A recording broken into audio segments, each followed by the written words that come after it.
জমি জটিলতা তৈরি করতে মরিয়া বেচারাম মান্না, সবার জন্য কৃষকদের থেকে অনুমতি নেওয়া হয়নি। সিঙ্গুরের বিধায়ক রাজ্যের মন্ত্রী বেচারাম মান্নার এই অভিযোগ। সিঙ্গুরে মোদীর সভা নিয়ে জটিলতার চেষ্টা লাগাতার তৃণমূল কংগ্রেসের। সবার জন্য জমি জটিলতা তৈরির চেষ্টা কিভাবে? না কৃষকদের উস্কানি দিয়ে জমি জট তৈরির চেষ্টা। সবার জন্য কৃষকদের থেকে অনুমতি নেওয়া হয়নি, জমি জটিলতা তৈরি করতে মরিয়া তৃণমূল বিধায়ক বেচারাম মান্না।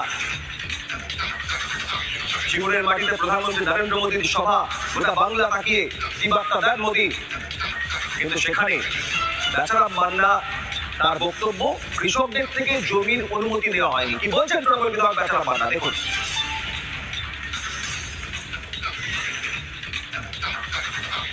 দেশের প্রধানমন্ত্রী তিনি সংবিধানের শপথ নিয়েছেন, তার উচিত সমস্ত আইনকে মেনে চলা, কিন্তু দুর্ভাগ্য নরেন্দ্র